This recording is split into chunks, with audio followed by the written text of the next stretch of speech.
Hey guys, it's Brandon, aka Be Rich Beauty, aka your beauty best friend. Happy Monday, y'all! And a happy new year to you. Baby, we got a lot to talk about. Real Housewives of Potomac, MONIQUE Samuels, she quit. Ashanti is officially COVID-free, and baby, Bridgerton on Netflix. Yes, we're talking about that and a lot more. You know what to do. Grab your tea, grab your beverage. Let go.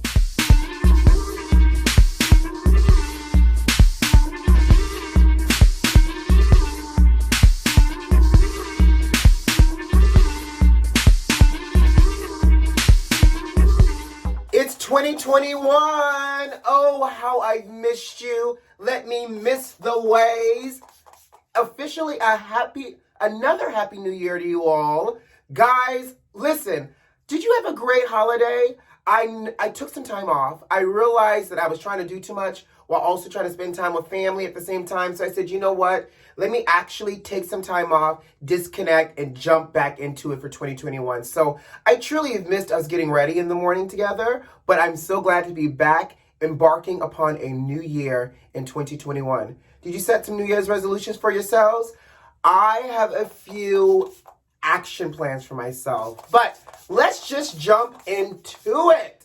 MONIQUE Samuels, which I knew something was going to come down the pipe because with that whole fighting incident in the reunion, I just felt somewhere deep down on inside my soul that MONIQUE was not going to come back. And she announced after part 3 concluded, she was on an Instagram Live, and she said she was not coming back for season 6 of Real Housewives of Potomac. Now, here's a question for you, beauty besties. How do you feel?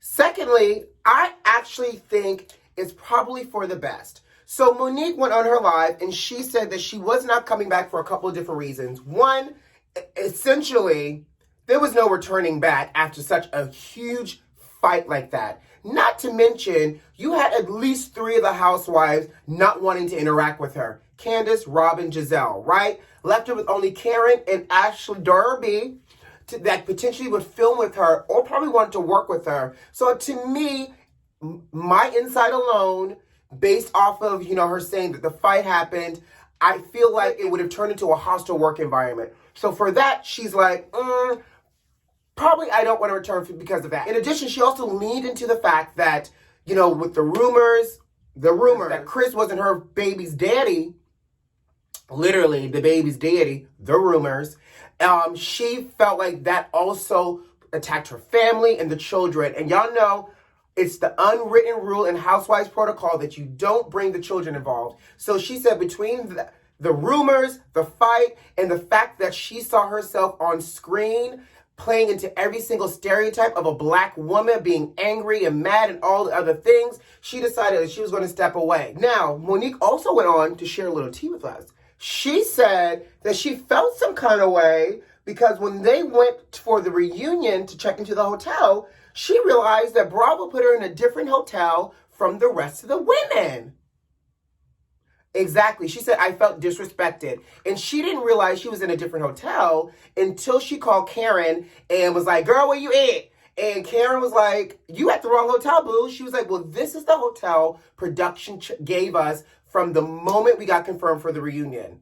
So she felt like there was some petty bettiness that was happening on the background. She said, me, my glam team, my husband, we left that hotel. She goes, I had to get 3 rooms at the hotel where all the girls were and where the reunion was being filmed. She goes, and if I did not speak to Karen, I would have been caught off guard mentally and everything else because we would have not known until the last minute that we were someplace apart from the rest of the girls. Now, here's the thing. She showed up with her binder anyway, so I don't know if you being at a different hotel, sis, would have thrown you off your game that much, because I would hope you wasn't preparing no binder the night before, especially if you had the book of receipts, honey. Side note, I kind of want to know what's in the rest of that book of receipts. MONIQUE, can you drop the rest of that book of receipts on the internet now that you don't work with them anymore? Bless us, sis, with the gossip and all the titillating moments we did not catch on the reunion in that book, okay? I'm sad to see MONIQUE go. I actually enjoyed her presence. But let's see who they replace her with for season 6. So did y'all hear over the weekend that the outgoing president that sits in the White House, audio with the Secretary of State of Georgia and his team got leaked? Baby, let me tell you something. This fool is caught on tape telling Brad, the Secretary of State of Georgia, that he needs to find Trump 11,780 votes so that way it can overturn Joe Biden's victory in the state of Georgia. Now, I don't know about y'all, and don't get me wrong, you know, I'm just your beauty best friend. I might not be a lawyer and or a thoroughbred politician child, or political commentator, but something about that sounds a little illegal. Not only does it sound a little illegal, but you're pressuring the Secretary of State to find you 11,780 votes, saying that the people of Georgia are upset. First of all, let me set the record straight. There are probably absolutely people in certain parts of Georgia that are upset. But I'm going to tell you one thing. Georgia wasn't too upset because it went to Biden, fool. This has to be that classic example. Y'all remember, and I'm about to show my age. Y'all remember those drug commercials like, this is your brain on drugs? That conversation is a real life version of this is your brain on drugs. Because I want to know who sat in the words of Alexander Hamilton, I want to be in the room where it happens. Who sat in that room with that man in the White House and allowed him to have this conversation and sat back and listened? Like, this man literally was pressuring state elected officials to find him votes, saying that the people were upset and trying to leverage being Republican, telling Brad that he's a Republican too. He should want to do the right thing. Fraud?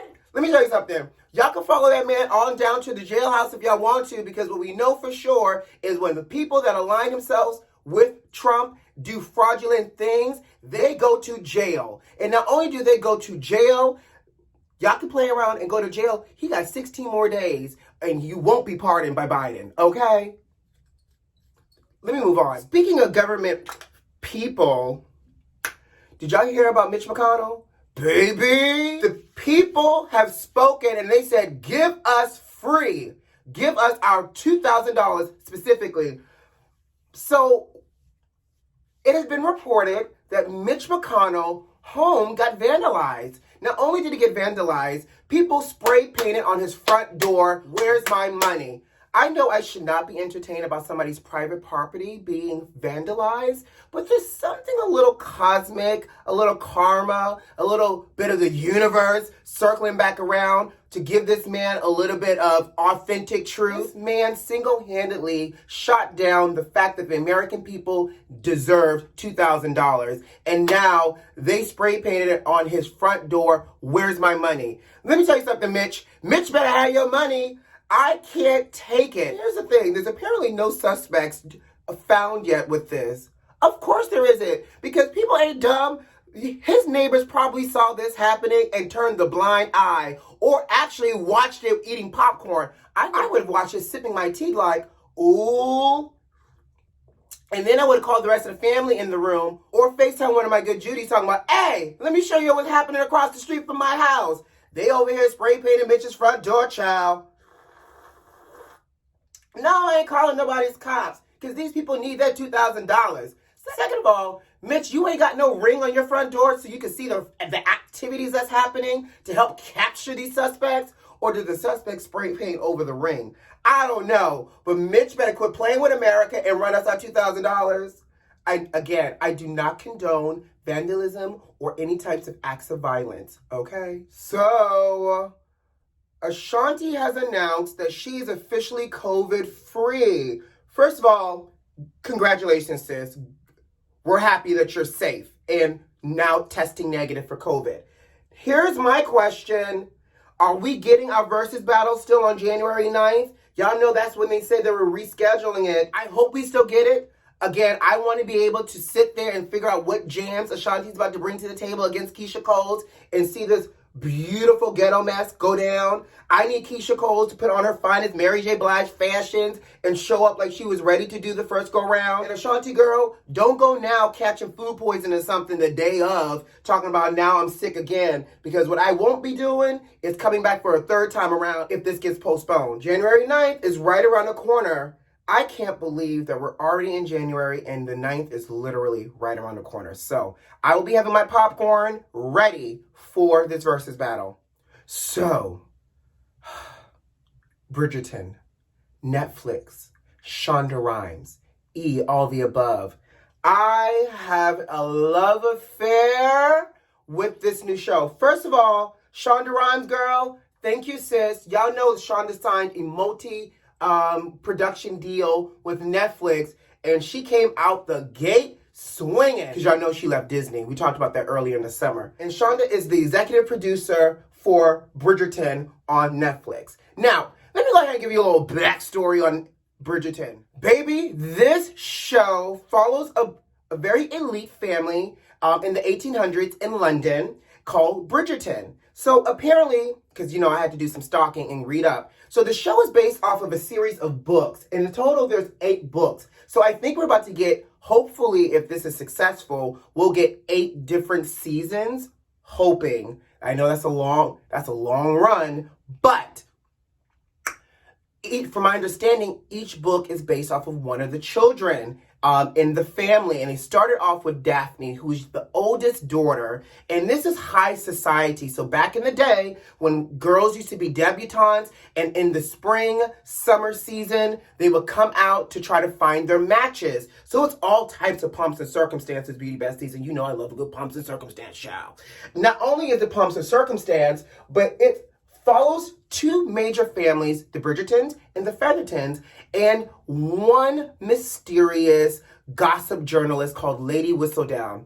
A woman after my own heart. She is 1800 version of, maybe Wendy Williams. We'll take it. Now, Lady Whistledown shares all the secrets of not only the town, but the people in it. And it shows you that despite what you see in terms of facades with marriages and families, there's always some drama and a few secrets tucked away within every household. And she is here to expose it. So Daphne, again, oldest daughter for Bridgerton, is coming out for her debutante to find her match. Now, what I love about this the most, I still got that COVID weight, honey. We had to do a little extra contour, child.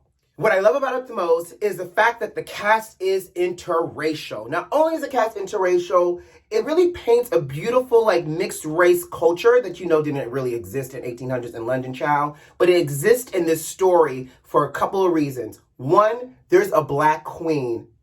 She black, y'all. Not to mention the black queen married a white king, and that's how it bridged the gap between the 2 races in the society. Love it. In addition to that, the queen is known for identifying who is the one to watch in terms of, and the prettiest and fairest of them all, basically, who's to watch in terms of the debutantes to help aid in a perfect match. So Daphne is chosen by the queen as the debutante of the season, right? So here comes the juicy part. All the men in the town and afar that are eligible to be matched start calling on Miss Daphne. Miss Daphne doesn't like any of them because she's looking for true love. In the process of her looking for true love, she decides that she wants to up her ante of eligibility by aligning herself with a very reclusive, very dapper, very handsome, very debonair, any more words I can use? Fine AF Duke called Duke Hastings, right? Black guy. So they say to each other, why don't we put on a little bit of a ruse? I can align myself and pretend like you're courting me, so that way it makes me more desirable. And he's like, fine with me, because everybody's mama with their eligible daughters are chasing me down, and I'm not trying to entertain it. I don't want to be married. So let's do it. Well, you know what happens. In the midst of them pretending to be in love and to pretend to court, they fall in love. Now, let me not get ahead of myself. Let's talk about Duke Hastings. This man is everything that you should not want. A little damaged, a little toxic, a little emotionally unavailable. And in real life, modern day, this man could have bad credit and people would still go after him, allegedly, because, I don't want nobody with no bad credit. But this man is literally the breakout star for this show. And, doing a little stalking, he is part British and part Zimbabwean. I don't know if that's the real word. He was born in Zimbabwe. Ooh, I have now added Zimbabwe to my list. What runs wild around here in Zimbabwe, okay? So anyways, this man, Duke Hastings, falls in love with Daphne. They eventually, real life court.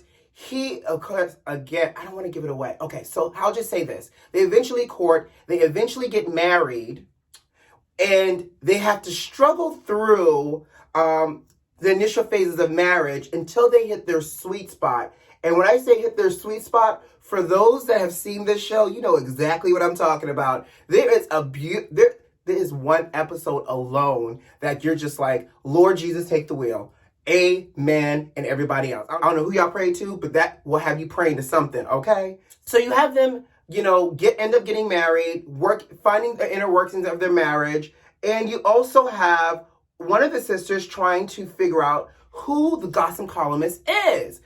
Baby, for those that are watching this show, I don't know about y'all, but when they revealed who the Lady Whistledown was, I was a little blown away. I was not expecting it. So all this to be said, they're supposed to be starting production for season 2 in March. Netflix hasn't announced that they're getting a season 2, but if they're starting production, 1 and 1 makes 2. We could put it together. I'm excited because there were some great cliffhangers, and I hope we still see the Duke and Daphne for season 2 and for all the other seasons, because let me tell you something, that man deserves to be seen for the rest of this series, okay? And before I move on, I've also officially decided that you can officially call me Your Grace. I know, 2021, new year, new me, Your Grace, you're welcome. And let me know what you think about Bridgerton. I promise you, you'll love it, and you're welcome.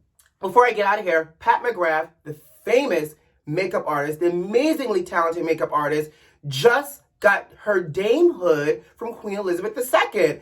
I don't know about y'all, but between the damehood and me, and y'all calling me Your Grace, I feel very royal these days.